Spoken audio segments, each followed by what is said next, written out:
সবার জন্য ডিসেম্বর মাস মানে আনন্দের, ঘুরে বেড়ানো, মজা করা সব কিছু।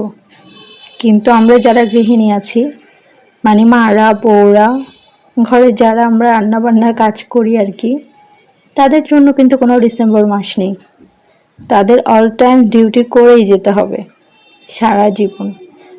কেউ এসে এটা বলবে না, যাও, এটা তো ডিসেম্বর মাস, এটা তোমার ছুটির মাস, তুমি একটু আনন্দ করো, ঘুরে বেড়াও, সময় কাটাও ফ্যামিলির সাথে। এই কথাটা বলার মানুষ কিন্তু আমি খুবই কম পাবেন।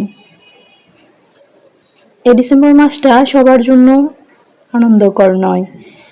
হ্যাঁ, এমন অনেক আছে, এমন অনেক ফ্যামিলি আছে যারা আসলে ডিসেম্বর মাসটা উপভোগ করতে পারে, বাট সবার ক্ষেত্রে সেটা সম্ভব হয় না, সবাই সেটা পারে না। বিশেষ করে মেয়েদের ক্ষেত্রে, মেয়েদের রান্নাঘর থেকে কখনোই ছুটি নাই, কখনো তার রান্না বান্নার বিরতি নেই, সবসময় তাকে কাজ করেই যেতে হবে। সে যেমনই থাকুক, সুস্থ থাকুক বা অসুস্থ থাকুক, যে অবস্থাতেই থাকুক না কেন, সংসারের যাবতীয় কাজ তাকেই করতে হবে। এটা হচ্ছে 24 আওয়ার্সের এক ডিউটি। এটার মধ্যে আবার কোনো সাপ্তাহিক ছুটিও নেই। যারা ছেলেরা যারা অফিসে জব করে তাদের জন্য কিন্তু শুক্রবার একটা ছুটির দিন, কিন্তু মেয়েদের জন্য শুক্রবার বলতে কোনো ছুটির দিন নেই, বরং উল্টোটা হয়। এমনও দেখা যায় যখন ছেলেরা বাসায় থাকে, মানে ছুটির দিনে যখন বাসায় থাকে, তখন তাদের মন মতো আরও বেশি ভালো কিছু আয়োজন করতে হয়। ওই দিনটা কিন্তু ওই মেয়েটার কোনো ছুটির দিন থাকে না, তাকে অনবরত কাজ করেই যেতে হয়। হ্যাঁ, এটাই মেয়েদের জীবন।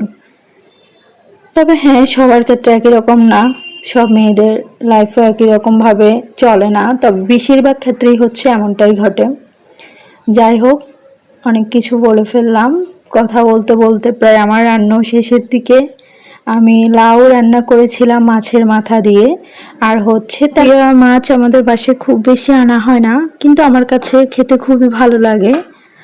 আর তেলাপিয়া মাছটা হচ্ছে আমার ভাইয়ের পছন্দের একটি মাছ আর কি।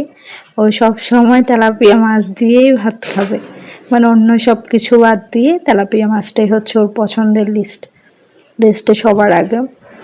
তো আমাদের এদিকে, মানে আমরা মিরসরাইতে, আমরা লাউ সবসময় মাছের মাথা দিয়ে এভাবে ভাজির মতো করে রান্না করে আর কি।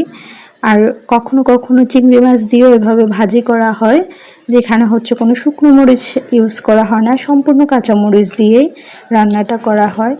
তবে অনেকেই মাছ দিয়েও রান্না করে, আমিও মাঝে মাঝে করি, তবে খুব বেশি না, একদমই কম। এভাবেই বেশি রান্না করি। আচ্ছা, তো আমার রান্নাগুলো কেমন লাগলো সবার অবশ্যই কমেন্ট করে জানাবেন। আজকে এ পর্যন্তই, সবাই ভালো থাকবেন, সুস্থ থাকবেন, টাটা।